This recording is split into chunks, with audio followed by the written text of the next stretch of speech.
Okay, so I'm in the garage this evening. So it's pouring rain out, so I'm doing a little trap season prep work here.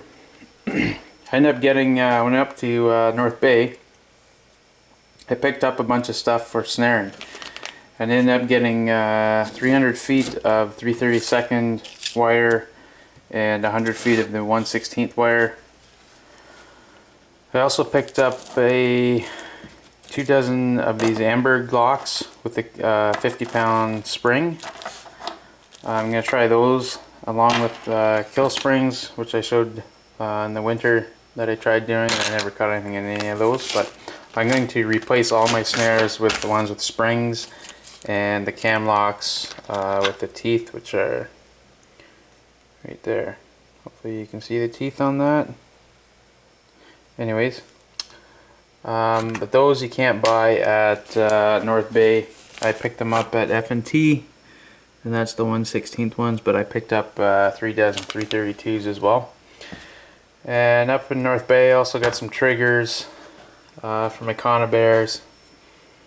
I picked up a half dozen 1.5 coil spring dukes. I'm going to try making some muskrat floats this year, and I'm going to try 3 floats, put 2 on each one. I'm going to kind of steal Kirk McCutcheon's idea. I'm probably not going to regurgitate carrot onto the log. I'll just put a spring, or a screw sticking up so I can shove it on there, and hopefully that'll hold it. Good enough for me. I'm not a real big into muskrats. If I catch some, cool. If not, no big deal. But I kind of made this little kit up for just to keep stuff organized. I got all 1/16 stuff here. This row's all 3/32, and then I have a couple miscellaneous things, you know, my triggers, some dogs, Conibears, swivels. I just stuck the springs in there. I'm going to probably use most of those up. So, anyways, I've got a couple made, and I made some 10 feet this year. So I have quite a bit. I don't know if you can see how much tail I got here, but I've got 6 feet probably after the snare. And that's what the Amberg snare looks like. And that'll compress down once I get pulled on. And there's the other one. I was reading online that the springs you want to tie off high and have a long lead, so when they really get a run at it, they'll hit the end of the snare and really cinch up the spring on their neck and whatnot. But I did these ones I made last year, all pretty small. I think I made them 5 feet, which I use in my trail sets where they go underneath the tree, which seemed to produce alright last year. I didn't have tons set because they're a pain, because you have to move them every time you drive by them, which is a bit of a pain in the ass. But anyways, I'm also going to try, I'm going to spray paint a lot of these white. I think I had out 10 last year, and I think I caught 2 coyotes, and that fox was on painted white stuff, so that seemed to help. I mean, I had probably 30 snares out, so a third of them were white. I don't know if that's just coincident that I caught most of my stuff, but anyways, I also picked up a couple of these Conibear stands. I picked up a couple of the long ones and 3 of the smaller ones. I'll probably use them in the fall when I'm doing my road line, kind of just out of my truck, because they're pretty nice for that. Also, one of the main reasons I wanted them was for nuisance trapping. So when I go to cottages, and I do quite a bit on islands out in lakes around here, so I'm always searching for the right stick or whatever, and I don't want to chop anyone's tree down or whatever, so I'll try them and hopefully they work. I'm going to spray paint them black. So I also picked up another Savaggio trap. I think I've got half dozen of these now. That's an 11 by 11, and I have a 12 by 11, I think. And I do spray paint my traps black as well, but the Savaggios come dyed. Normally you use them for a year and then they'll rust up, and then I spray paint them black. But what I did do was put this swivel on there, and I have about an 8-inch lead there. And I'm making them all smaller now. I used to have ones that are about 1 foot to 16 inches long.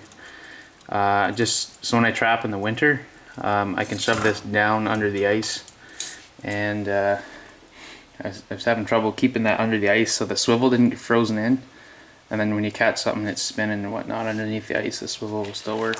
And then I just finished that off with some 12 gauge wire, and I picked this up at Home Depot in the hanging ceiling section, so you can get some galvanized 12 gauge wire, which, you know, doesn't be not all oily and nasty and whatever. So, and it's fairly cheap, and it's close by, so if you're in the middle of trapping season, you don't got to order it from a trapping place or whatever, you can just go down to the Home Depot and pick that up.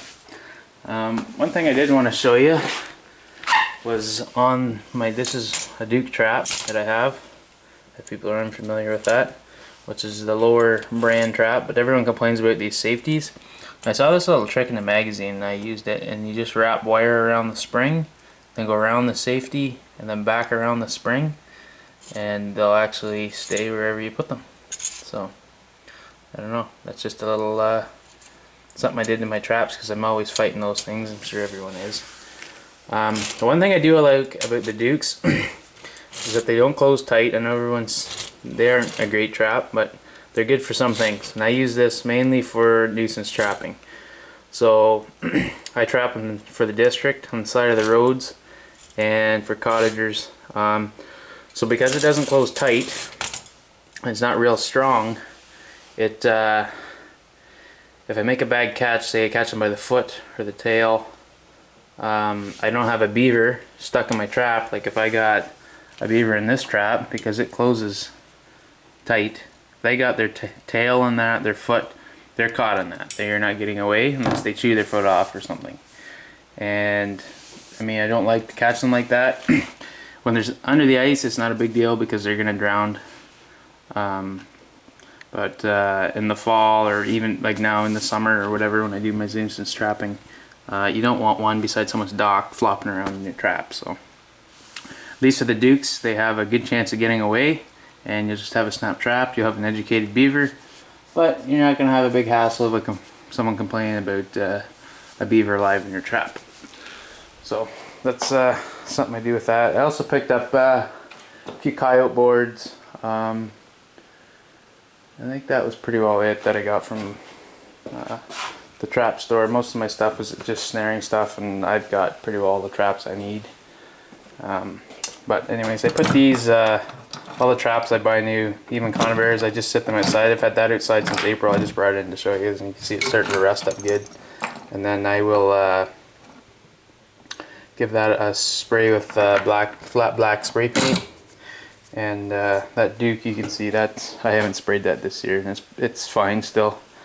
But put that in the black beaver water, and it's hides pretty good in there. It's hard to see, so it does camouflage it, and it helps keep the trap last for a while. So anyways, this is I don't know if anyone makes snares, but I just got an old closet rod, and that's how I load my snares. So I just run it back and forth on this, around that, till I get the loop I want, and make sure it drops nice, and then I just hammer my furls on. I do have a crimper, but I find it more of a pain in the ass than anything, and I just cut them with a good pair of linesman pliers. That's all I cut my cable with.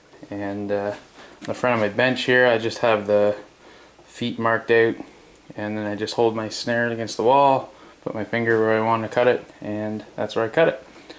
So anyways, that's how I'd show you what I'm up to this summer, kind of getting ready for trapping season. And I hope you guys all have a good summer, and we'll catch you later.